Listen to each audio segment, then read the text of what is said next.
Hi, listeners. Before we dive into today's episode, I wanted to let you know that this episode is sponsored by TheDrawShop, and we've got something exciting for you. Let me ask you something.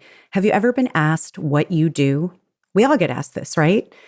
Have you then answered and then got the response of totally glazed over eyes or just the look of someone politely smiling but definitely not caring? It sucks. I know, I've totally been there on both sides, actually.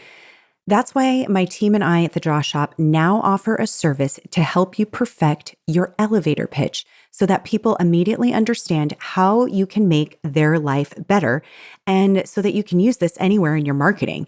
It's the single statement that compels your prospects to take action right away.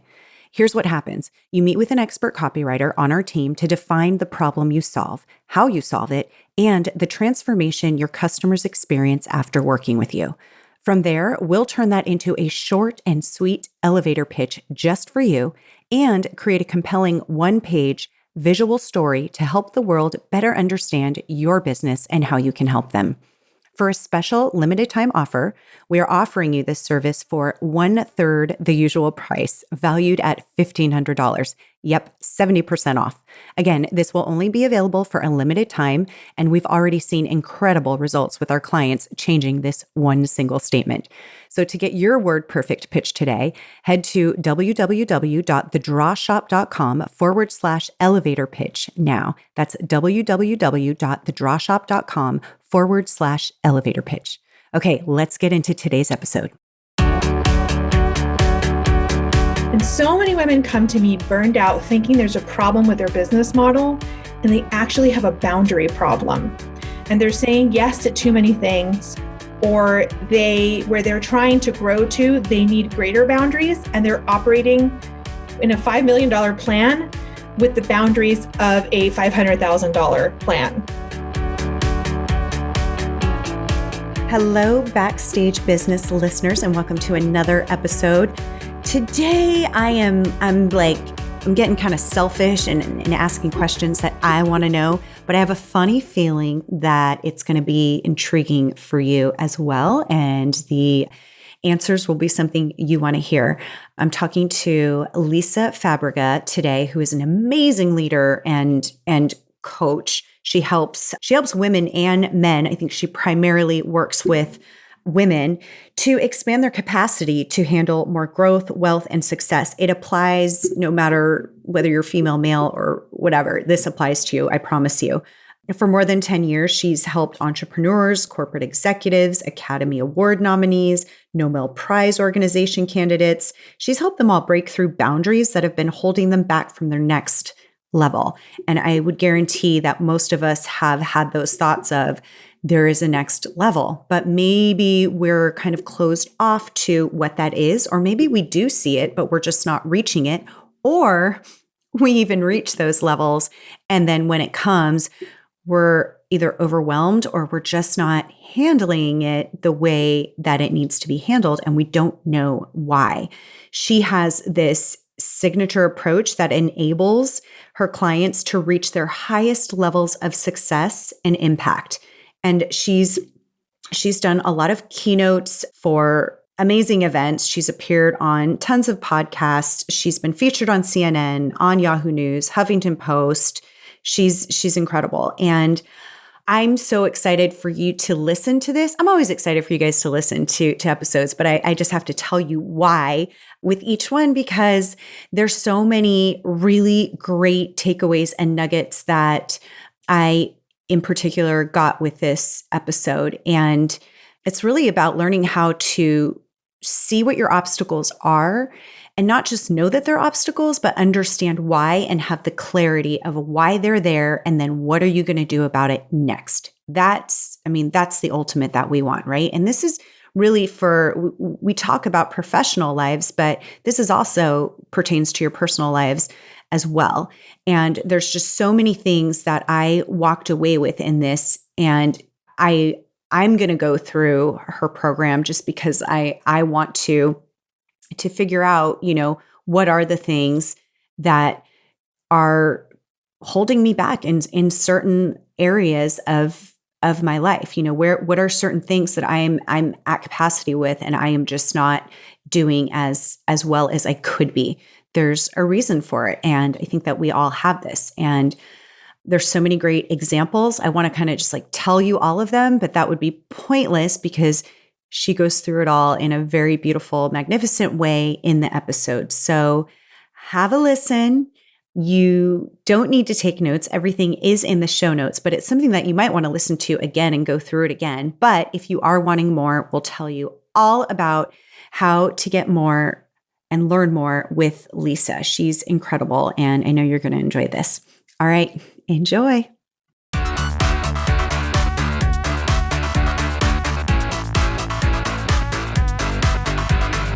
Hi, Lisa. Hi. I am so excited you're here with me today. And I feel like our listeners are going to get to have this like secret listen into my wanting to ask you all of these questions and selfishly get the answers for myself. So Love it. Those are the best kinds of conversations. They are, right? Those are the ones I enjoy the most.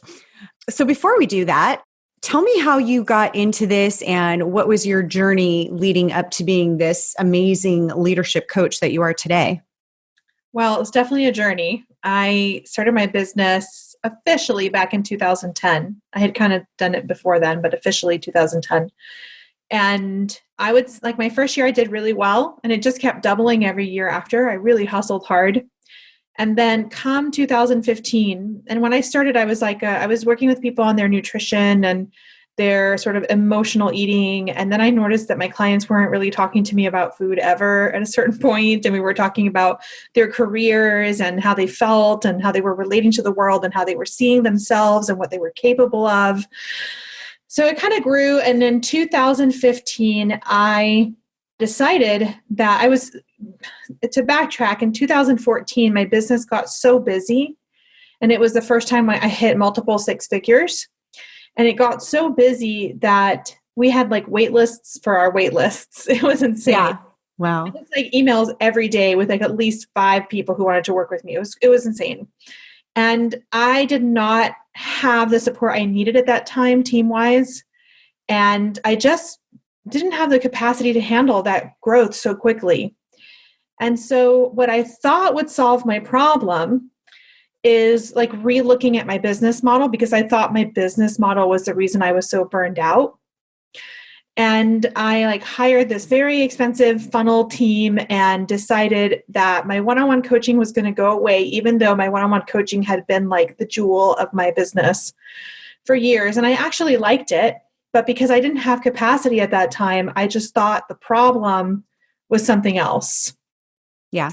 And long story short, I tanked my business in 2015.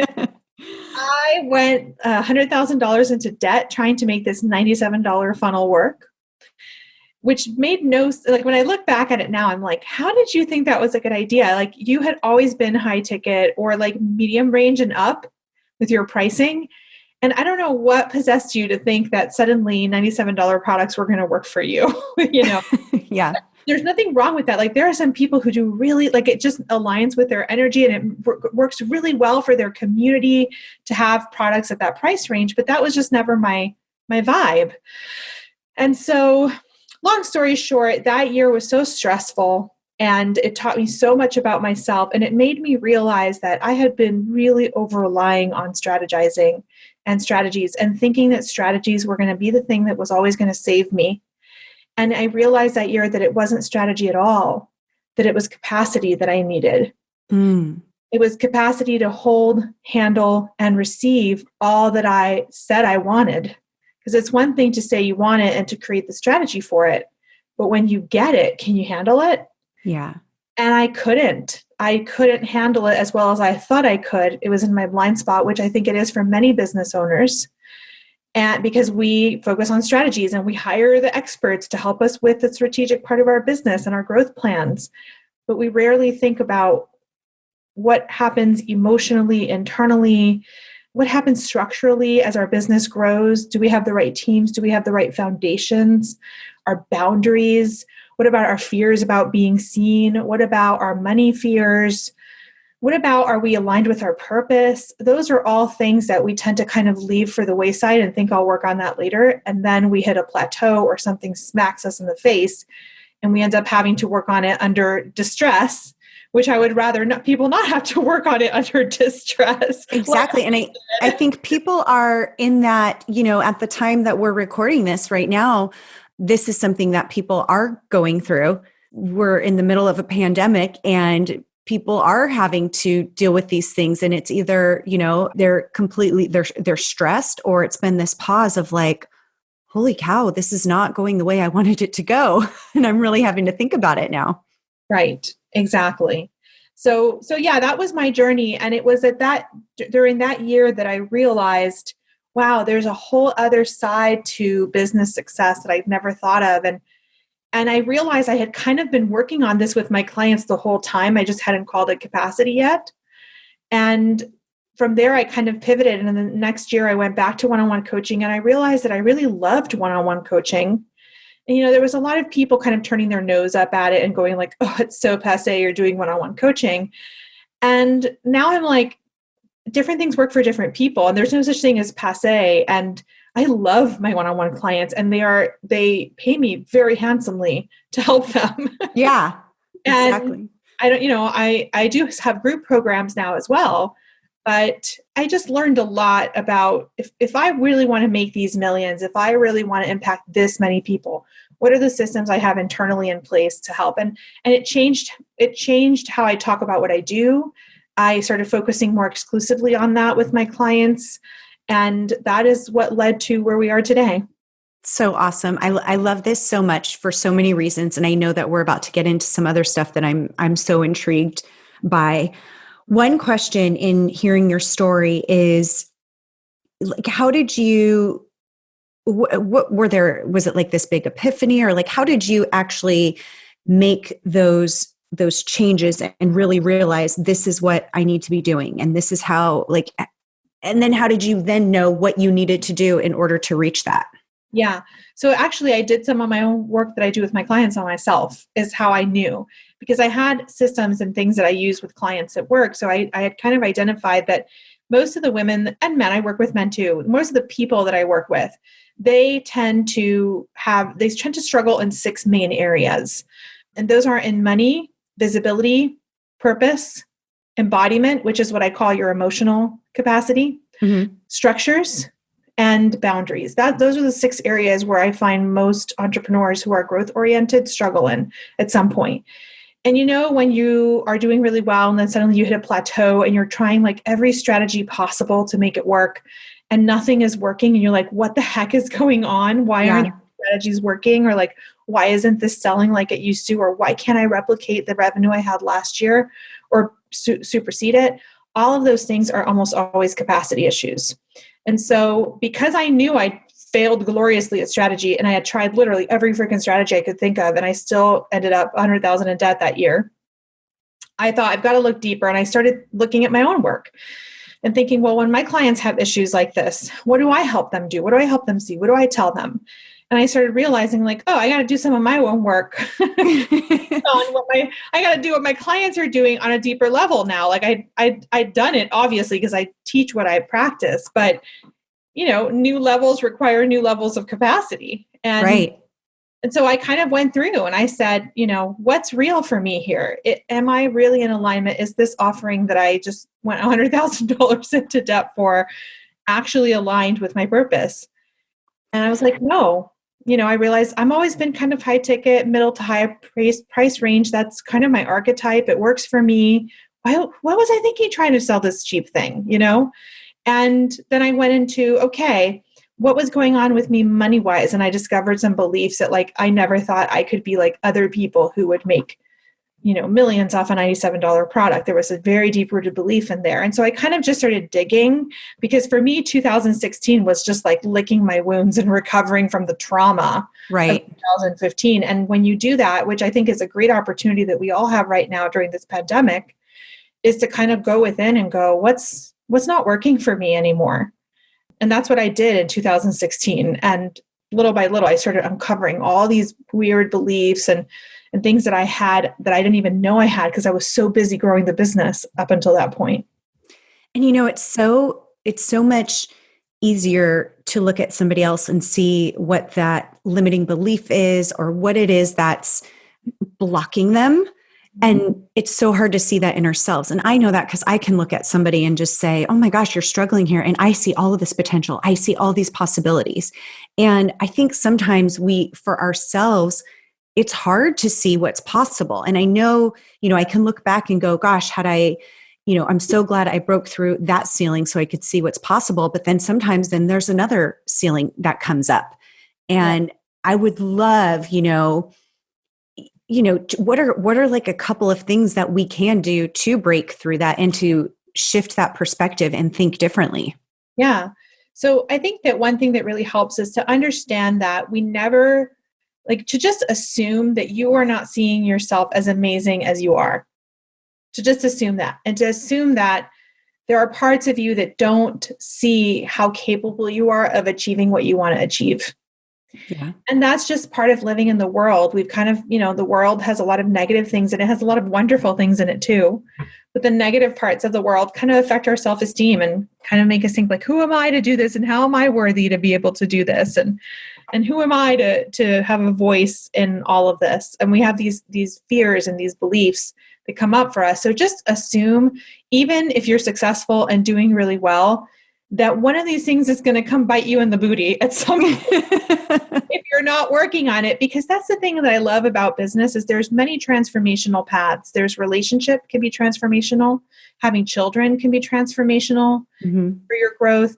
Having your own business is a huge transformation in terms of personal growth. At least that's the way it's been for me. My business has been my personal growth transformation partner all these years. And it shows me and it mirrors back to me all the places I need to work, the places where I'm weak. If I get a client that's like a nightmare in a certain way, it's usually a reflection of some kind of pattern or dynamic with an old family member that it's unhealthy that I need to release. Like all of these things happen throughout the course of the years that I've done my business. And so start there is just assuming that there are things under the surface that will show up in different ways in your business, whether you're attracting weird clients who are rude or not great clients, or you're having problems with team members who aren't doing their work, or you're getting really triggered by certain comments that people make on your blog or on your social media profile. Or every time a launch doesn't go exactly how you want, it makes you go into severe stress and a meltdown. Like all those are reflections of areas where you need to work. And then one of the things that I suggest always is to do what I call a capacity assessment. And I like that. Yeah. And it's those 6 areas that I mentioned earlier. And what I do is I do this with all my clients when I first have a call with them. I do it's called a capacity assessment call. And I love that. Yeah, so I'll go through it with you just like I do with them on the phone. Oh, that would be so great. And by the way, these 6 that you're talking about, we'll have noted in the show notes in case anybody's trying to scribble down.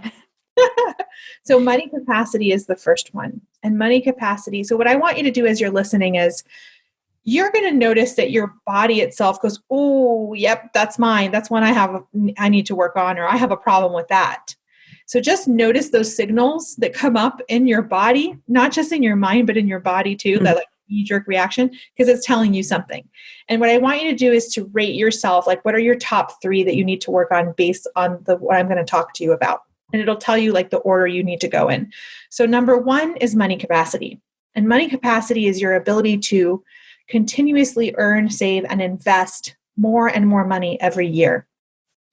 So we might have issues with our money capacity if we keep hitting a plateau, if we can't supersede a certain level of income, if we're embarrassed to raise our prices, if we keep getting people telling us they can't afford us, and we're like, why are so many people telling me this? All of those things are money capacity issue indicators. Number 2, visibility capacity. And this is usually a pretty big one for most people. And it's you're allowing yourself to be fully seen.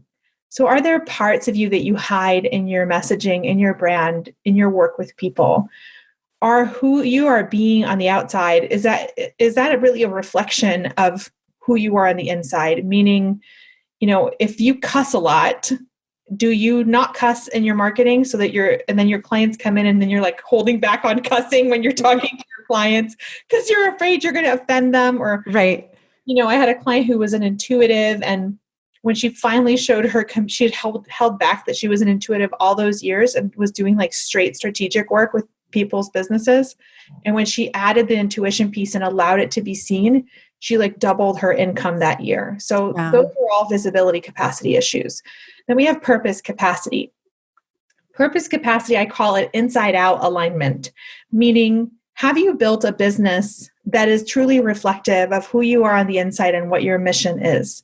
Because I've had a lot of very successful women who like were super financially successful with a brand come to me behind the scenes and go, I hate my business. I am so unfulfilled. It is not who I am. It makes a lot of money and it doesn't work for me. And I need to sell my half of my business to my partner or whatever and start something new because it's killing me to not really be myself.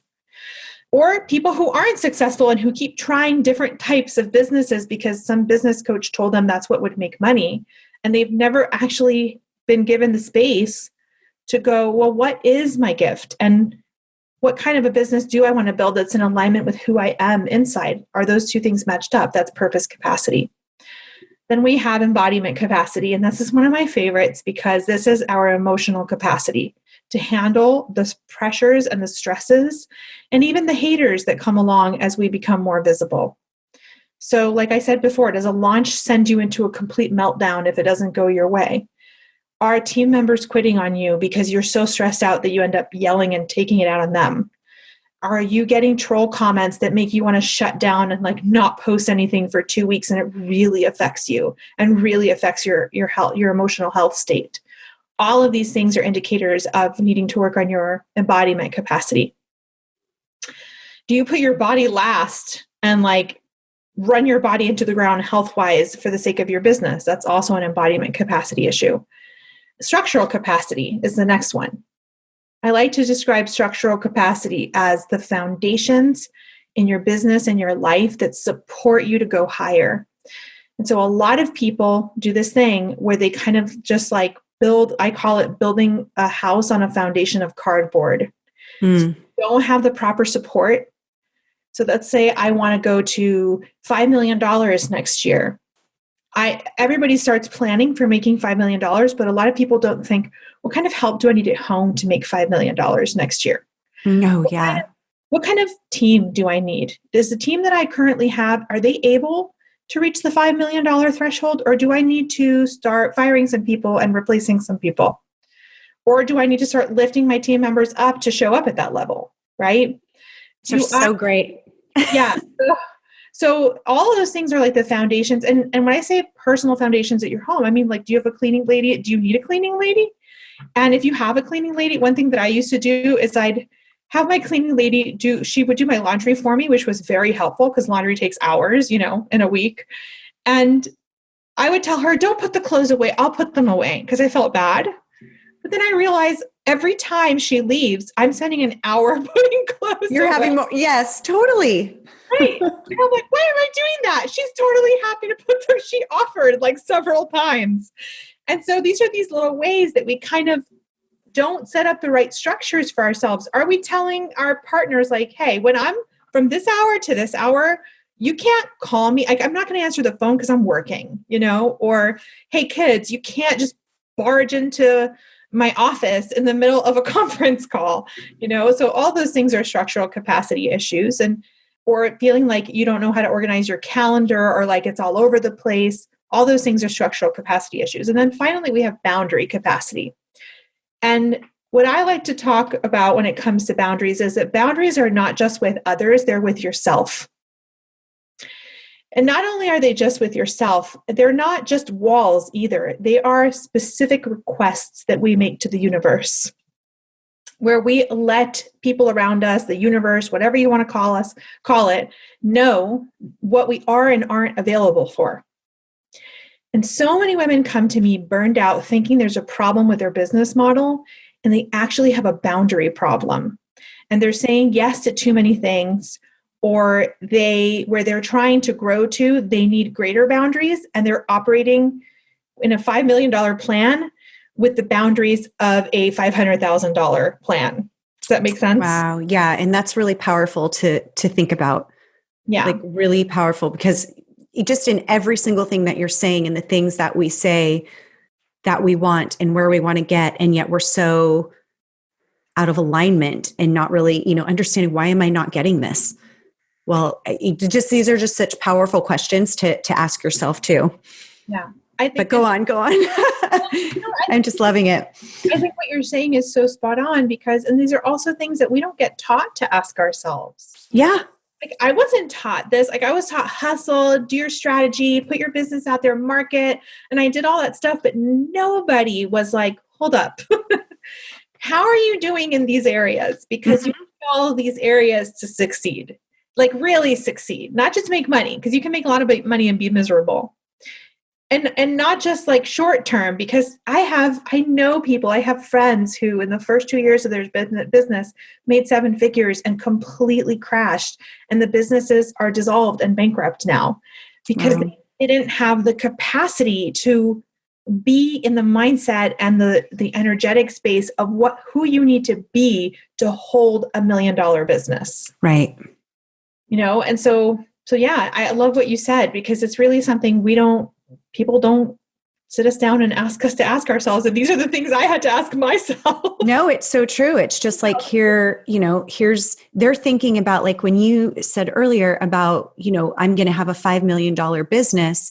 Well, what needs to be in place? What is that structure for that? Most people are going, what's it going to look like? Which is great. Visualization is great, but what's it going to look like? How am I going to spend that $5 million? What's, thinking of all these other things instead of really going, okay, what needs to be in place? And let's put those things in place so that we can support that goal. Right. Or they're thinking like, oh, it's like an ego thing, which, listen, I'm not saying that in a negative way. We need our egos. Like, our egos are essential for us to be human beings. Right. But like, it's an ego thing. It's like, oh yeah, it'd be cool to make $5 million, but have you actually thought about what you do to make that? And, do you really need a $5 million business for you? I don't know. Maybe you need a 20 million for all I know. Right. But right. And then some people want to make that, but then their ego is afraid that it means, so they're already burned out and they're already working so hard and already so overwhelmed because there's some capacity issues going on, that they block subconsciously making more money because some part of their ego thinks that it means they're going to have to triple their work and they're already at limit. Totally. Okay, so we're kind of getting into something that I want to ask just for myself. And you do work with, I know you work with men and women, and you work with a lot of women. And I feel like this is something that occurs with a lot of women, especially business owners, moms, wives. And that is, going to, this probably falls under the boundaries, is guilt. So it's going, okay, I'm going to make a conscious decision here to block out my time and make sure I'm only working on this thing in this amount of time. And then there's guilt. There's guilt of, oh, I didn't answer your call when you called me, or I had to say no to you. And this, potential opportunity, it's like, I don't want to say no to that. I also don't want you to think that I'm not getting back to you. It's like this feeling of obligation. So when you started talking about boundaries, not just about, our boundaries with other people, but boundaries for ourselves, that just like totally hit home for me. Because even though it's something I really work hard at is to have that, there's still that little bit of, guilt that I should be saying yes, or, oh no, I'm going to upset somebody because I had to say no. Yeah. So I love this question, because I think one of the biggest things we have to come to accept as we grow is that we have to accept that we're going to disappoint people. Yeah. And that's hard. It's hard, but I think just accepting it, like, it just makes the guilt less, because the guilt comes when you're trying to control somebody else's reaction and experience of your no, and you can't control that. And honestly, just to be completely real, I've had people as I've grown my business who are literally waiting for me to mess up and offend them.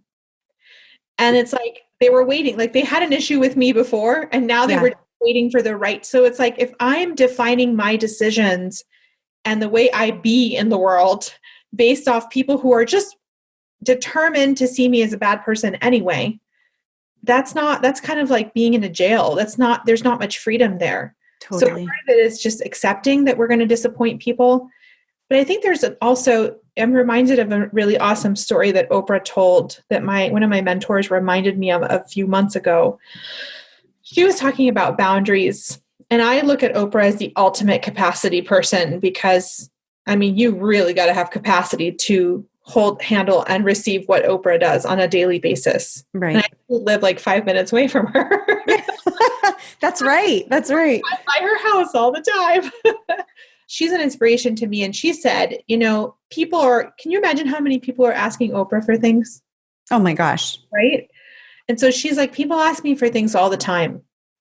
And I check in to make sure it feels aligned to me. And if it doesn't, I have to say no, right? Because she has a limited amount of time in the day. And, if she wants to be successful and keep impacting people with her mission and keep spending time with her loved ones, I mean, she's got to have some time. And if you become a martyr of everybody by saying yes, your business is not going to last because you're going to burn out. You are going to be totally consumed by other people's agendas and have no sense of self at a certain point. And so she will tell people no. And she said, I observe how they react when I say no. So she'll say no. And if somebody pushes back a first time, she'll be like, okay, yeah, but no. And if they push back a second time, she said, I know they don't care about me at all. And they only care about themselves. Oh my gosh. That's so powerful because it's just so powerful on so many levels because and this is, whether it is related to business or personal, that does happen. I mean, people will keep pushing, and to think of it that way, I hadn't thought about it that way. And I love that. I hadn't either. And when she said that, I was like, oh, right. So that tells you who's actually, they're like those people that push back a second time on Oprah, their motivations are selfish. Their motivations are only for what they can get out of her versus actually being in real collaboration and actually caring about what Oprah needs too. So they're right there. You don't need to feel guilty because you've got your answer about what that person thinks about you and how they actually care about you. That's so huge. And also the way, something that you said about guilt comes when we can't control their reaction. Yeah. That's such a cool, that's so true. I never thought about it either. You're giving me all these different nuggets that I just love. And then the other thing was the acceptance. And I think in any part, if we look back at any part in our life, even through your journey, when you finally have to accept, okay, I tanked, probably the hardest part of when things don't go the way that you want them to, the hardest part is the not accepting of it, because you're just kind of trying to climb out. And when you finally accept, it's like all of a sudden you're open, it's like a weight is lifted and you're now open to actually learning of, what you can do differently and why did this happen at all. And I love that so much because when you said, accept that you're going to disappoint, it's very refreshing for me to hear, because I think a big block and a big fear is that if I reach this potential that I think I might have, or if I actually achieve all that is possible, you're going to undoubtedly, it doesn't matter who you are, you're going to disappoint people. Like you said, you're going to offend somebody on social media. You're going to not, meet somebody else's needs. It is just inevitable that that's going to happen. And I think that's so powerful to be like, that's okay. So it's accepting it and then really being like, and it's okay. It's totally okay. Even Mother Teresa has critics. Right. Exactly. We live in a world with so many different perspectives, and people have had different life experiences which color their perspectives. And I'm not saying any of them are necessarily wrong, because sometimes I can see a perspective from both sides and both are right. So in the end, you have to do what feels right for you. Yes. Because otherwise your life is not your own. and your business Right. is not your own. Oh my gosh. So much power in all of this. So once you start, so what happens after, you go through these different capacities? When does the change happen? Like what needs to happen in order for you to say, okay, now I know what to do in order to have that capacity for these different areas? So I find that, the first most powerful step is just even sitting down and asking yourself what we just did, right? Right. I bet you hardly anybody has ever sat down listening to this and done this. And most people that I work with haven't either, because again, we're not taught to think about this aspect of our businesses. Right. So once we do that, just having the awareness of like, oh, well, my top three were visibility, purpose, and structures. Well, it's very clear right now that I need to work on my visibility. Just knowing that is like 80% of the work, because at least now you have clarity. Yeah. Now you've got to start looking at, well, how is the visibility capacity? Let's say that's my number one, right? Let's say visibility is my number one issue. So now I got to go, how is this showing up for me? Well, number one, I am not being myself on social media. I'm writing like somebody else. I've been holding back on showing up as often as I should on social media to sell my thing because I'm embarrassed about how I look on video. Or, so for each person, it's so individualized. It'd be hard for me to kind of give a blanket response, but I'd say, how is that showing up for you? And start looking at the ways it's affecting you, because that will tell you where you need to work and what beliefs you need to work on and what shifts and changes you need to make. And, within my programs, I have a program called Capacity Shift where we actually work on all the capacities. And then there are further things that I teach in that program, because for each capacity, there are 7 keys that unlock more capacity in that area. And it has to do with examining all these different areas of your life and things from your past and things you learned and the kind of people you're attracting. And you have to look at all these different facets to see how they're all feeding into your visibility issue. And very little by little, you are cleaning up all those threads so that your capacity for more visibility expands and you feel less afraid of being visible. Wow. So it's very individualized and it's really in depth, which would be hard to cover. No, totally. But you mentioned that you have group courses, or is it an online course? Like how would somebody who either wants to work with you or take a course go deeper, how would they do that? Well, I have a variety of things that I do. I have my sort of cornerstone program that you can start with is the Capacity Shift program. And in that, like I said, there are 40 something modules on the capacities, because each capacity has 7 keys that you can use to unlock more capacity in that area. So that's 6 times 7. Was that 42? Yeah.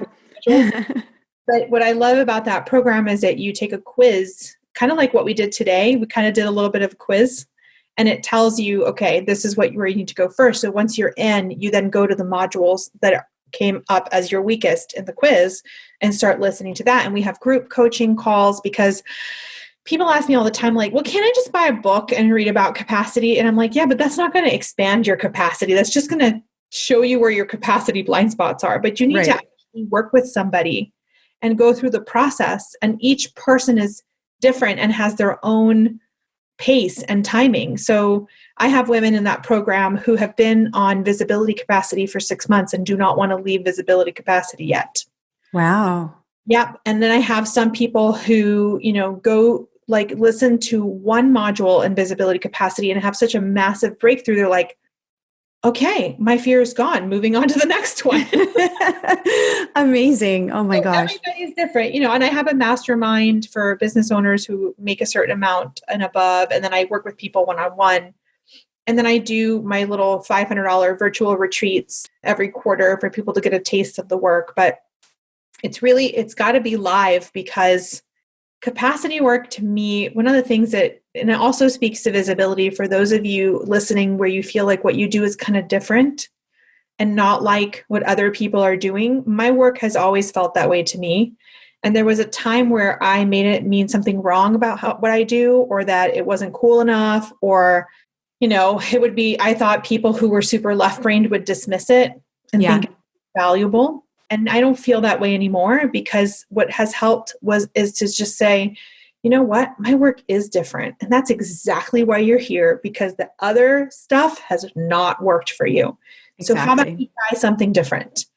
And so that's something that and I'm not just saying that, it's the way the course is run. Like, I don't have month one, we're all working on money capacity. Like, capacity doesn't work like that. Right. Every person has a different capacity issue they're working on. And so to force people to go through a structure that doesn't apply to their issue, to me, just seems pointless. So even the program itself is different. And, it requires you to, especially if you're a high achiever, overachiever like me, which is most of my clients, we're used to like, if I do this, I do that, I work my ass off and I get what I want. Yeah, exactly. You can't bring that to capacity work. That will blow up in your face. Totally. And so yeah, that's how I work with people. It's different, and all that to say, value what you bring because it's unique and it doesn't need to be like everybody else's. Where can they go to find all of this that you just mentioned, the course and everything? Yeah, if you go to my website, lisafabrega.com, and if you sign up for the newsletter, you immediately get access to an amazing video that's called Why Life Isn't Working Anymore, 3 Questions You Must Answer to Realign. And it asks you 3 really powerful questions to sort of begin the journey of what's going on with your capacity. And then after that, once you've signed up and you've gotten that video, you get a series of videos that walk you through and explain each one of the capacities and how they're showing up for you. Oh, wow. Oh, that's awesome. Yep. Okay, we will definitely have a link to that. Yeah. And I always have, like right now, I have a $99 class going on, a workshop for capacity in crisis. And I always have my virtual retreats running as well. I always pick 10 people and we do 4 hours and it's only $500. And that's also a great way to get a taste of the work. Oh my gosh, that's awesome. I love all of this so much. So much. Thank you.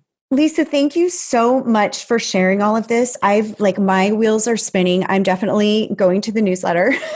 I'm going to sign up. I want to see the videos and all of it. I think it's so important because, like you said, we're usually taught, here are the steps, here's what you do, go hustle. And then if you don't win, you're just, what happened? And there's so much more to be thinking about. And I just in learning a little bit about your work, and that's why I was so excited to actually get you on here and speak with you.